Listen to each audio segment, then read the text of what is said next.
Hello students, हमने आगे के लेक्चर में बोर्स एटॉमिक मॉडल का यूज करके इलेक्ट्रॉन जो ऑर्बिट में घूमता है वो ऑर्बिट की रेडियस एंड वो ऑर्बिट में इलेक्ट्रॉन की जो टोटल एनर्जी होती है उसके इक्वेशन हमने डिराइव किए थे। तो मैंने आगे के लेक्चर में आपको बताया था इलेक्ट्रॉन जो भी ऑर्बिट में घूमेगा, मान लो यहाँ पे ये है न्यूक्लियस, ये है न्यूक्लियस। न्यूक्लियस में क्या होता है? प्रोटॉन्स होते हैं, न्यूट्रॉन्स होते हैं। न्यूक्लियस क्या होता है? एटम का सेंटर होता है। ये एटम का सेंटर है, इसके आसपास इलेक्ट्रॉन घूमेंगे। आपको मालूम है इसके आसपास इलेक्ट्रॉन घूमेंगे। न्यूक्लियस के आसपास देखो इलेक्ट्रॉन घूम रहे इस तरह से ऑर्बिट में। अब यहां पे ये इलेक्ट्रॉन जो घूम रहे हैं न्यूक्लियस के आसपास, तो ये 1 नंबर की ऑर्बिट है, ये 2 नंबर की ऑर्बिट है, ये 3 नंबर की ऑर्बिट है। तो यहां पे जो n होगा, यहां पे n इक्वल्स टू 1 होगा, यहां पे n इक्वल्स टू 2 होगा और यहां पे n इक्वल्स टू 3 होगा। तो इलेक्ट्रॉन यहां पे अलग अलग ऑर्बिट में देखो, बोर्स हाइपोथेसिस में आपने देखा था जहां पे उसका एंगुलर मोमेंटम NH/2π जितना होगा वहां पे ही वो इलेक्ट्रॉन घूम पाएंगे। तो यहां पे इलेक्ट्रॉन घूम रहे देखो। अब बात क्या होगी, यहां पे रेडियस चाहिए। मान लो ये फर्स्ट ऑर्बिट है, फर्स्ट ऑर्बिट में जहां पे इलेक्ट्रॉन घूम रहा है तो उसकी रेडियस क्या होगी? ये उसकी रेडियस है, आपको उसकी रेडियस चाहिए। तो रेडियस का इक्वेशन हमने आगे डिराइव किया था आगे के लेक्चर में। रेडियस का इक्वेशन आपने देखा था n² h² epsilon not upon pi m z e²। ये इक्वेशन हमने डिराइव किया था जहां पे n क्या होगा? ये ऑर्बिट के नंबर, फर्स्ट ऑर्बिट होगी तो n equals to 1, first orbit होगी तो n इक्वल्स टू 1, सेकेंड होगी तो 2, थर्ड, फोर्थ, इस तरह से ये ऑर्बिट के नंबर्स है। एच क्या है? प्लैंक कांस्टेंट है, आपको मालूम है एच क्या है? प्लैंक कांस्टेंट यहाँ पे। फिर यहाँ पे एप्सिलॉन नॉट आपको मालूम है, ये वैक्यूम की यहाँ पे परमिटिविटी है एप्सिलॉन नॉट। पाई कांस्टेंट है, m means mass of electron, z जो है वो एटॉमिक नंबर है। यहाँ पे सेंटर में जितने भी प्रोटॉन्स हो गए, मान लो यहाँ सेंटर में 10 प्रोटॉन है तो एटॉमिक नंबर z हुआ 10। जितने भी प्रोटॉन्स हो गए वो एटॉमिक नंबर होता है तो z है एटॉमिक नंबर। और स्मॉल e जो है वो है इलेक्ट्रॉन का चार्ज, उसका मैग्नीट्यूड, या तो आप प्रोटॉन का चार्ज उसका मैग्नीट्यूड भी बोल सकते हो। तो ये इक्वेशन हुआ रेडियस का, ये इक्वेशन हुआ रेडियस का। मान लो यहाँ पे 5th ऑर्बिट में इलेक्ट्रॉन घूम रहा है तो n 5 लिखोगे, n की जगह पे 5 लिखोगे और बाकी सभी कांस्टेंट है उसकी वैल्यू आप रख दोगे। तो ये रेडियस का इक्वेशन हुआ। उसी तरह से हमने कोई भी ऑर्बिट में जहां पे इलेक्ट्रॉन घूम रहा है वहां पे एनर्जी का इक्वेशन भी डिराइव किया था। तो हमें एनर्जी का equation E equals to nth orbit में एनर्जी, nth ऑर्बिट में एनर्जी, टोटल एनर्जी, उसका इक्वेशन हमें मिला था E equals to minus 1/8 pi epsilon naught z e² upon r। ये इक्वेशन मिला था। या तो आप यहाँ पे ये r की वैल्यू यहाँ पे रखोगे तो आपको ये एनर्जी, टोटल एनर्जी का इक्वेशन मिल जाएगा -m z² e⁴ upon 8 epsilon naught square h² n²। ये इक्वेशन भी एनर्जी का इक्वेशन ही है। nth ऑर्बिट में इलेक्ट्रॉन जो घूम रहा है तो इतनी एनर्जी होगी। अब यहाँ पे आप देखोगे ये एनर्जी जो है वो माइनस में मिल रही है। देखो यहाँ पे जो एनर्जी है वो क्या है? माइनस में मिल रही है। तो यहाँ पे कोई भी इलेक्ट्रॉन यहाँ पे घूम रहा है तो यहाँ पे चलो हम एक बार यहाँ पे वैल्यू पुटअप करके देखते हैं। ये एनर्जी का यहाँ पे इक्वेशन हुआ जो हमने आगे के लेक्चर में डिराइव किया था। मेरा आगे का लेक्चर आप देख सकते हो, इसमें ये इक्वेशन मैंने दोनों ही इक्वेशन डिराइव किए थे। अब मान लो हाइड्रोजन के लिए हम बात करेंगे, हाइड्रोजन के लिए। तो हाइड्रोजन के लिए आपको मालूम है Z क्या होगा, हाइड्रोजन के न्यूक्लियस में एक ही प्रोटॉन होता है, तो हाइड्रोजन के लिए एटॉमिक नंबर 1 होगा, तो Z 1 हो जाएगा। तो हम यहाँ पे हाइड्रोजन की बात करेंगे। तो यहाँ पे हाइड्रोजन में एनर्जी का इक्वेशन जो होगा, हाइड्रोजन के लिए एनर्जी का इक्वेशन वो होगा -mz, तो 1 हो जाएगा, फिर e⁴ -m e⁴ अपॉन, यहाँ पे मैं लिखूंगा 8 ε0² h² n²। ये इक्वेशन हो जाएगा जिसमें z मैंने 1 लिख दिया है। तो ये इक्वेशन आप यहाँ पे आपको मिलेगा। अब यहाँ पे आप वैल्यूज पुटअप कर दो। मास, इलेक्ट्रॉन का मास आपको मालूम है कांस्टेंट होता है, इलेक्ट्रॉन का चार्ज भी कांस्टेंट होता है, 8 की वैल्यू कांस्टेंट, ε0 की वैल्यू कांस्टेंट, और h जो है वो प्लैंक कांस्टेंट है, वो भी कांस्टेंट। तो यहाँ पे ऑर्बिटल नंबर n के अलावा बाकी का सब कुछ कांस्टेंट है। तो यहाँ पे आप सभी यहाँ पे वैल्यू पुटअप करोगे तो आपको यहाँ पे मिलेगा -21.76 इंटू 10⁻⁻19 डिवाइड बाय n²। यहाँ पे बाकी n के अलावा जो भी आपको दिख रहा है सभी की वैल्यू मैंने रख दी और सिंप्लीफिकेशन किया, तो यहाँ पे -21.76 इंटू 10⁻⁻19 अपॉन n² जूल, इतनी एनर्जी आपको मिली। यहाँ पे याद रखना बच्चों, ये जो मैंने यहाँ पे लिखा है वो हाइड्रोजन के लिए है। बाकी दूसरा कोई भी एलिमेंट लोगे तो उसमें Z की वैल्यू आपको रखनी पड़ेगी। याद रखना, यहाँ पे Z मैंने 1 ले लिया है, बाकी आपको Z की वैल्यू भी यहाँ पे रखनी पड़ेगी। यहाँ पे Z² है देखो, तो यहाँ पे आपको इंटू Z² करना पड़ेगा। समझ में आ रहा है? ये तो सिर्फ हाइड्रोजन के लिए, बाकी आपको इंटू Z² करना पड़ेगा यहाँ पे। तो अब आप यहाँ पे ये आपको जो एनर्जी मिली वो है हाइड्रोजन के लिए, और नीचे जो है वो ऑर्बिटल नंबर है n²। अब यहाँ पे क्या होगा देखो बच्चों, आप ये आपको जूल में मिला। अगर आप इलेक्ट्रोवोल्ट ईवी में जाते हो तो आपको जूल में से कन्वर्ट करना पड़ेगा, तो आपको मिलेगा -13.6 अपॉन n² इलेक्ट्रोवोल्ट ईवी। तो यहाँ पे ये जो इक्वेशन मिला उसको आप देखो, ये जो इक्वेशन मिला इसको आप देखोगे तो आपको समझ में आएगा कि यहाँ पे मान लो n की वैल्यू मैंने 1 ले ली है, फर्स्ट ऑर्बिट। ये इलेक्ट्रॉन जो घूम रहा है ये फर्स्ट ऑर्बिट मैंने ये एज्यूम की है, यहाँ पे n = 1 फर्स्ट ऑर्बिट एज्यूम की है, फर्स्ट ऑर्बिट। तो n = 1, अगर आप n की जगह पे 1 रख दोगे तो आपको फर्स्ट ऑर्बिट में एनर्जी जो है वो मिलेगी -13.6 इलेक्ट्रोवोल्ट।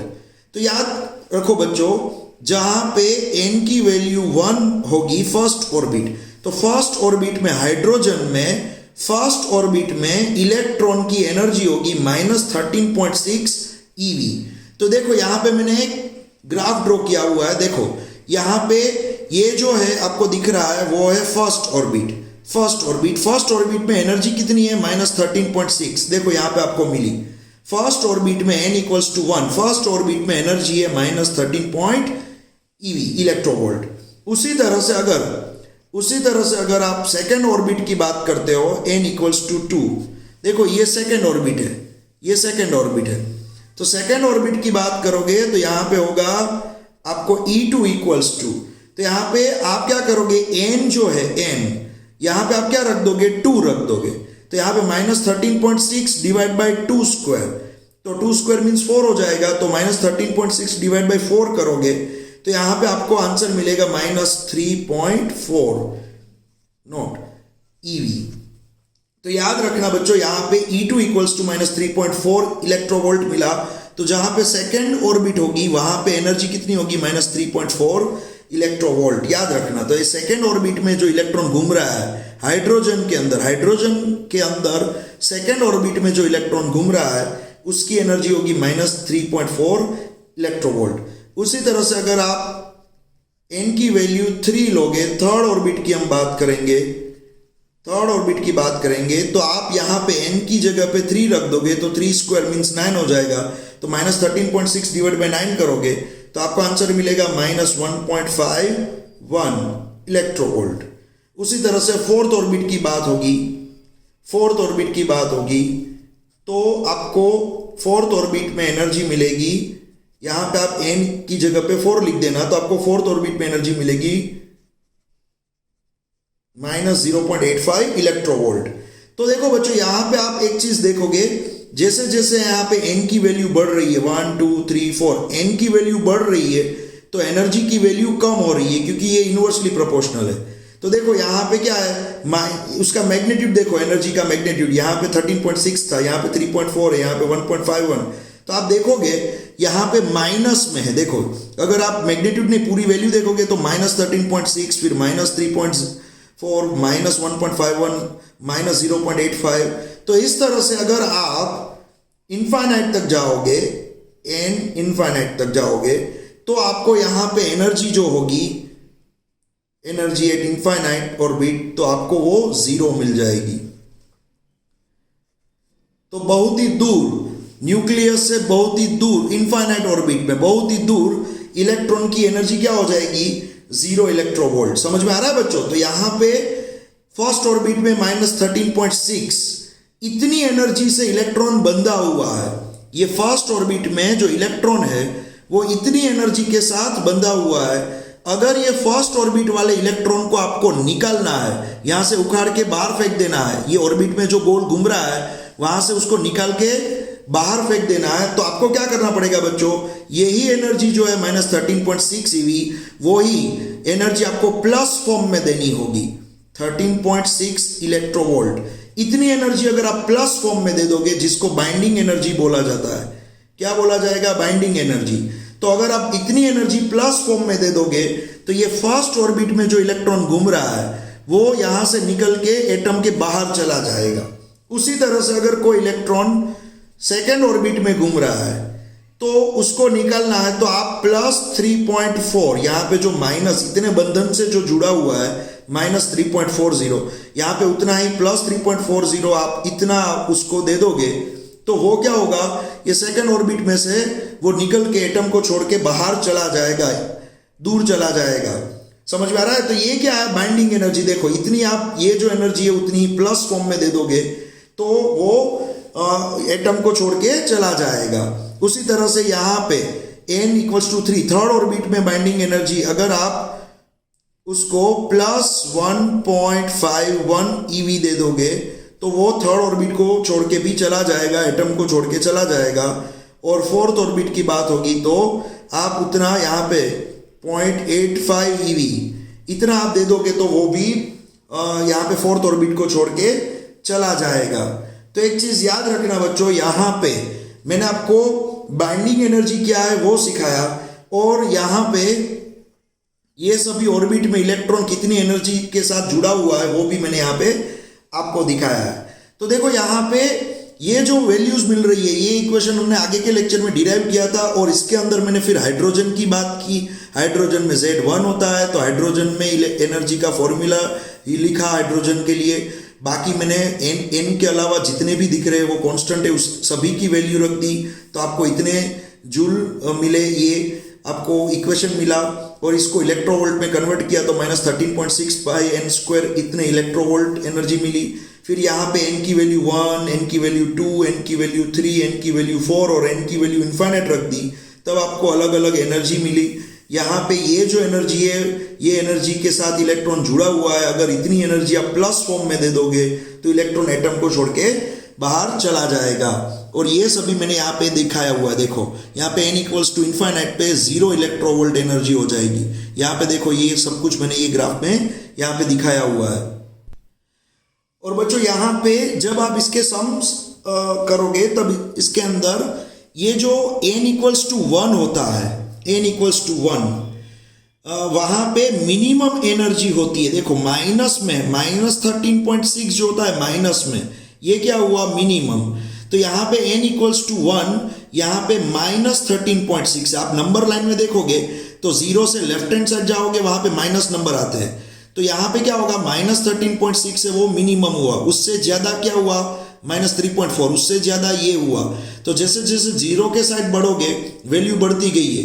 तो ये क्या है n इक्वल्स टू 1 में, जिसको बोला जाएगा ग्राउंड स्टेट। क्या बोला जाएगा? Ground state. सबसे ये n इक्वल्स टू 1 होगा, वो न्यूक्लियस के सबसे नजदीक वाली ऑर्बिट है। न्यूक्लियस के सबसे पास कौन होगा? n इक्वल्स टू 1, जिसको बोला जाएगा ग्राउंड स्टेट। इसको हम बोलेंगे यहां पे ग्राउंड स्टेट। देखो, फिर n इक्वल्स टू 2 होगा, उसको बोला जाएगा फर्स्ट एक्साइटेड स्टेट। ये जो है वो फर्स्ट एक्साइटेड स्टेट है। वैसे है n इक्वल्स टू 2, लेकिन बोला जाएगा इसको फर्स्ट एक्साइटेड स्टेट।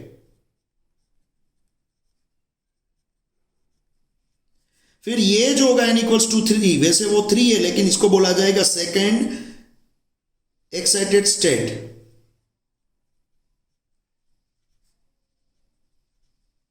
उसी तरह से ये n इक्वल्स टू 4 है, लेकिन इसको बोला जाएगा थर्ड एक्साइटेड स्टेट।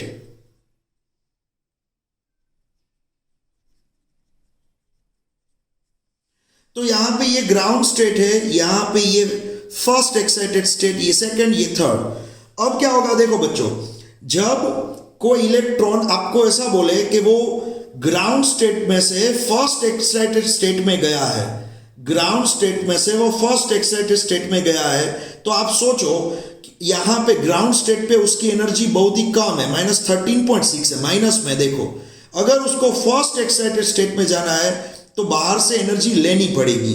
समझ में आ रहा है? क्योंकि यहां पे देखो माइनस में है, तो ये तो थोड़ा बढ़ गया, यहां पे ये वैल्यू छोटी है, ये वैल्यू ज्यादा है, तो इलेक्ट्रॉन को बाहर से एनर्जी मिलेगी, तो इलेक्ट्रॉन क्या होगा? फर्स्ट एक्साइटेड ग्राउंड स्टेट में से वो जाएगा जंप करके फर्स्ट एक्साइटेड स्टेट में। लेकिन उसी तरह से अगर कोई इलेक्ट्रॉन फर्स्ट एक्साइटेड स्टेट में से ग्राउंड स्टेट में आता है, तो वो इलेक्ट्रॉन क्या करेगा? एनर्जी बाहर रिलीज कर देगा। तो सिंपल सी बात है, अगर कोई इलेक्ट्रॉन ग्राउंड स्टेट में से जंप करके फर्स्ट एक्साइटेड स्टेट में जाएगा, तो वो कब जाएगा? जब उसको एनर्जी मिली होगी, बाहर से कोई यहां पे एनर्जी आई होगी HF फॉर्म में, तो वो इलेक्ट्रॉन एनर्जी गेन करके जंप करके एक्साइट होके फर्स्ट एक्साइटेड स्टेट में जा सकता है, या तो सेकंड एक्साइटेड स्टेट में जा सकता है, या तो इस तरह से थर्ड एक्साइटेड स्टेट में जा सकता है। लेकिन कब? जब इसको एनर्जी मिली होगी तब। HF फॉर्म में, यहां पे मान लो HF फॉर्म में एनर्जी मिली होगी, तब वो इलेक्ट्रॉन ग्राउंड स्टेट में से उसके अपर लेवल की स्टेट में जंप करेगा। लेकिन मान लो वो इलेक्ट्रॉन थर्ड स्टेट यहां पे सेकंड स्टेट में से ग्राउंड स्टेट में आता है, या तो फर्स्ट एक्साइटेड स्टेट में से ग्राउंड स्टेट में आता है। अगर इस तरह से कोई थर्ड एक्साइटेड स्टेट में से ग्राउंड स्टेट में आता है, तो इलेक्ट्रॉन जब अपर लेवल की स्टेट में से ग्राउंड स्टेट में आता है, तब वो क्या करता है? तब वो एनर्जी बाहर फेंकता है, एनर्जी HF फॉर्म में एनर्जी बाहर रिलीज करेगा। तो एनर्जी आएगी तो वो ऊपर एक्साइटेड स्टेट में जाएगा। अगर वो एक्साइटेड स्टेट में से ग्राउंड स्टेट की ओर जा रहा है, नीचे की स्टेट की ओर जा रहा है, तो एनर्जी वो रिलीज करेगा। हाँ बच्चों, एक चीज याद रखना, ऐसा भी हो सकता है थर्ड में से मान लो वो 2 में गया, तो थर्ड में से 2 में गया तो भी HF फॉर्म में एनर्जी रिलीज करेगा, थर्ड में से 1 में गया तो भी वो एनर्जी रिलीज करेगा। एक चीज याद रखना, ज्यादा ऑर्बिटल नंबर में से कम ऑर्बिटल नंबर में जाएगा तो एनर्जी रिलीज करेगा, और कम ऑर्बिटल नंबर में से ज्यादा ऑर्बिटल नंबर में जाएगा तो एनर्जी बाहर से मिली होगी तभी वो जा पाएगा। तो यहां पे मान लो, मैं आपको एक चीज बताऊं, मान लो यहां पे जो इलेक्ट्रॉन है वो हायर स्टेट में से लोअर स्टेट में गया। मान लो, मैं आपको एग्जांपल दे रहा हूं, हायर स्टेट में से वो गया लोअर स्टेट में। देखो यहां पे मैं आपको एग्जांपल देता हूं, यहां पे मान लो इलेक्ट्रॉन पहले n इक्वल्स टू 4th में है, n equals to 4th orbit में कोई है, और वो जंप करके गया n इक्वल्स टू 2nd में यहां पे, तो n इक्वल्स टू 4th में वो था और n इक्वल्स टू 2nd में वो गया। तो यहां पे जो 4th है उसको ni बोलेंगे, और जो यहां पे 2nd है उसको nk बोलेंगे। तो यहां पे 4th ऑर्बिट में जब वो था और वो 2nd ऑर्बिट में गया, तब यहाँ पे फोर्थ में एनर्जी क्या होगी, जिसको मैं EI बोलने वाला हूं। क्या बोलने वाला हूं? EI, energy in Ni orbit. तो EI का फॉर्मूला यहाँ पे जो होगा वो इसके हिसाब से, देखो इसके हिसाब से मैं यहाँ पे लिख रहा हूं, -mz²e⁴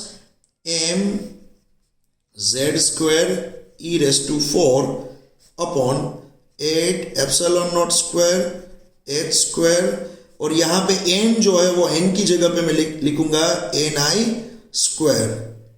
n की जगह पे मैं लिखूंगा Ni²। फिर यहां से ये इलेक्ट्रॉन फोर्थ ऑर्बिट में जो इलेक्ट्रॉन था उसकी एनर्जी इतनी है, EI जितनी। अब जो सेकेंड ऑर्बिट में इलेक्ट्रॉन है, सेकेंड ऑर्बिट में उसकी जो एनर्जी है वो है EK equals to -mz²e⁴ upon 8 epsilon naught square h², और यहां पे लिखूंगा मैं Nk²। क्या लिखूंगा? Nk², क्योंकि यहां पे n के ऑर्बिट में है तो Nk² लिखूंगा। अब जब एक्साइटेड स्टेट में से वो नीचे की स्टेट में जा रहा है, 4 में से वो 2 में जा रहा है, तो क्या होगा? एनर्जी बाहर रिलीज करेगा। मान लो यहाँ पे वो हायर स्टेट में से जब लोअर स्टेट में जा रहा है तो एनर्जी बाहर फेंकेगा, तो वो हायर स्टेट में है, EI में है, और वो जा रहा है EK में। तो EI में एनर्जी ज्यादा होगी, EK में एनर्जी कम होगी, तो वो इलेक्ट्रॉन क्या करेगा? ज्यादा एनर्जी में से कम एनर्जी में जाएगा तो एनर्जी रिलीज करेगा, और वो एनर्जी रिलीज होगी HF के फॉर्म में। तो यहां में मैंने EI minus EK equals to HF लिख दिया। देखो अब EI का फॉर्मूला ये है, मैं यहां पे लिख देता हूं, -mz²e⁴ divide by 8 epsilon naught square h², और ये Ni² और Nk² अलग हो गए, बाकी EI और EK में इतना कॉमन निकल जाएगा।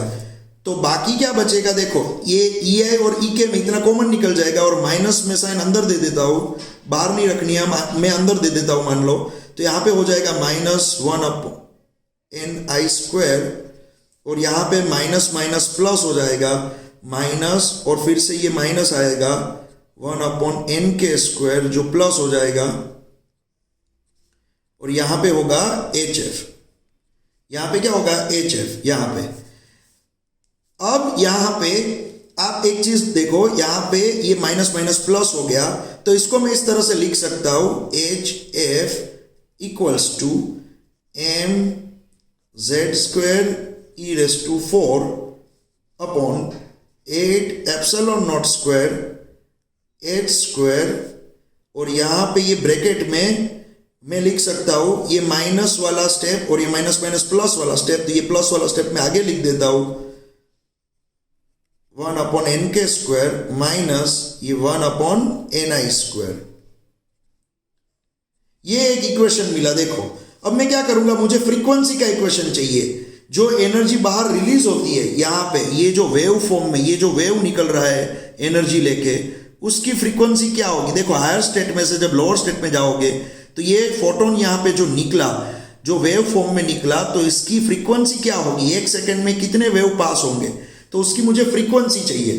तो फ्रीक्वेंसी में F को मैं लेफ्ट हैंड साइड रख देता हूं, F को लेफ्ट हैंड साइड रख दूंगा, ये प्लैंक कांस्टेंट नीचे ले जाऊंगा, तो आपको यहां पे मिलेगा mz²e⁴ upon 8 epsilon naught square h³ ये आपको मिलेगा, और यहां पे आप लिख सकते हो 1/Nk² माइनस 1/Ni², ये आप लिख सकते हो फ्रीक्वेंसी का इक्वेशन।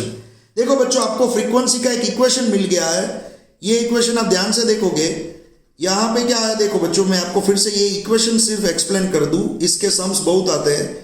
देखो ये m जो है वो इलेक्ट्रॉन का मास है, z एटॉमिक नंबर है, e जो है वो इलेक्ट्रॉन का चार्ज है, यहाँ पे e उसका मैग्नीट्यूड लेना है 1.6 × 10⁻⁻19 कूलम एक इलेक्ट्रॉन का चार्ज, यहाँ पे 8 constant, epsilon naught constant, h Planck constant, ये सब कुछ यहाँ पे कांस्टेंट है। अब चेंज क्या होगा? वेरिएबल ये है Nk और ये Ni। तो कोई अगर आपको बोले कि इलेक्ट्रॉन फोर्थ ऑर्बिट में से सेकंड में गया, तो यहाँ पे सेकंड जो है वो Nk होगी, वो यहाँ पे लिखोगे, और फोर्थ होगी वो Ni होगी, वो यहाँ पे लिखोगे।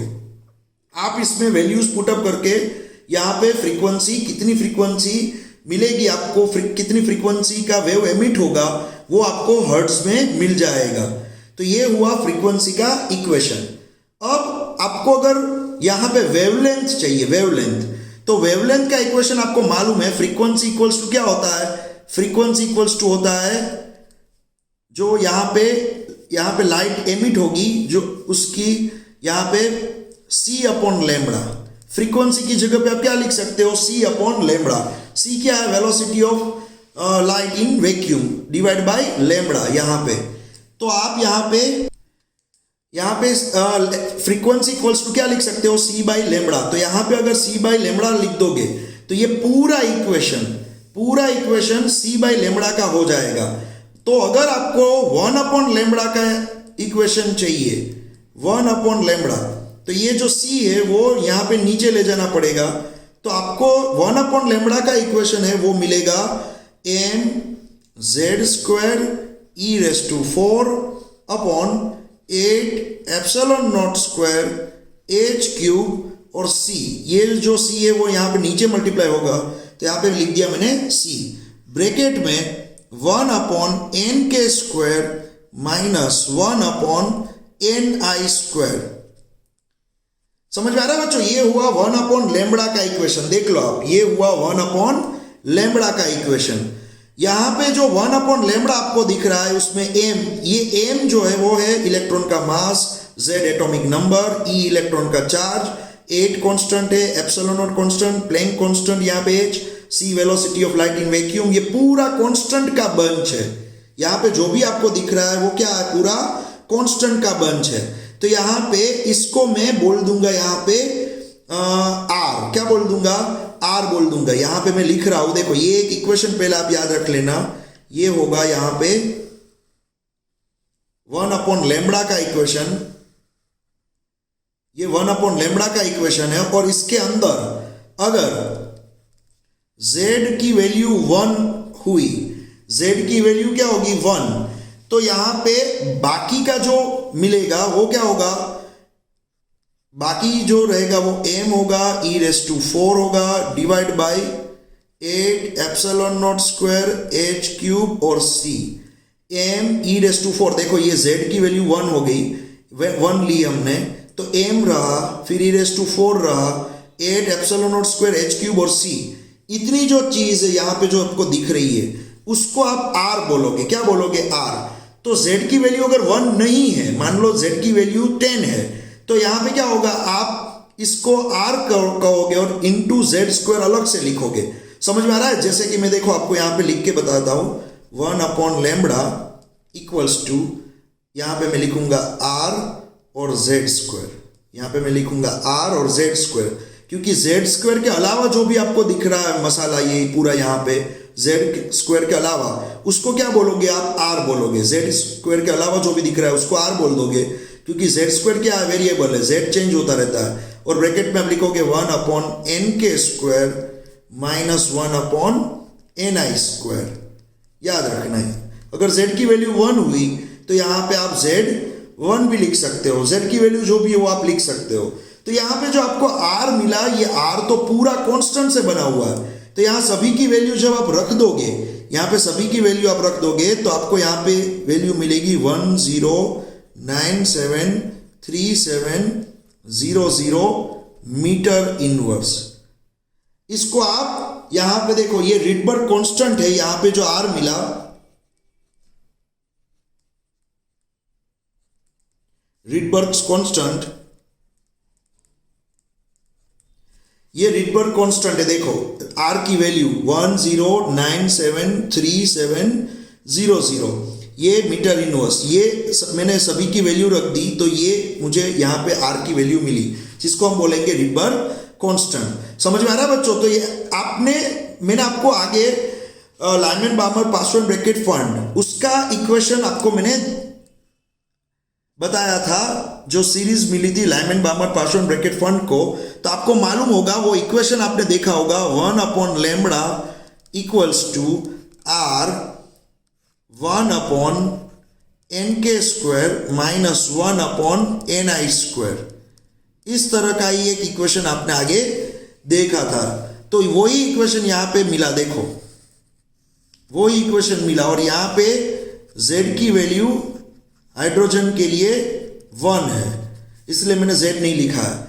तो यही तो इक्वेशन आपने आगे देखा था, वही इक्वेशन यहां पे मिल गया, देखो समझ में आ रहा है, वही इक्वेशन आपको यहां पे मिला है।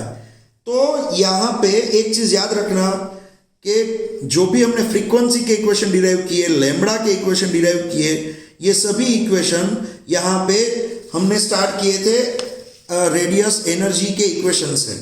तो ये कंटिन्यू, ये पूरा टॉपिक यहां पे खत्म हुआ। और बच्चों यहां पे जो R की वैल्यू मिली, रिडबर्ग कांस्टेंट की जो वैल्यू मिली अकॉर्डिंग टू दिस फॉर्मूला, वही R की वैल्यू एक्सपेरिमेंटल वैल्यू से मिलती है, समझ में आ रहा है। तो अब यहां पे मान लो कोई इलेक्ट्रॉन फोर्थ एक्साइटेड स्टेट में से 1 में जा रहा है, तो यहां पे Ni की वैल्यू 4 लिखोगे और Nk की वैल्यू 1 लिखोगे। तो 4 में से वो 1 में जा रहा है, या तो मान लो 6 में से वो 3 में जा रहा है, तो यहाँ पे 6 लिखोगे, यहाँ पे 3 लिखोगे। तो इस तरह से आप n की वैल्यू लिखते जाओगे, और बाकी का क्या है, ये तो पूरा कांस्टेंट है, जिसको आपने बोला रिडबर्ग कांस्टेंट, उसकी वैल्यू फिक्स है। तो आपको मिल जाएगी यहाँ पे वेवलेंथ, यहाँ पे लैम्ब्डा मिल जाएगा।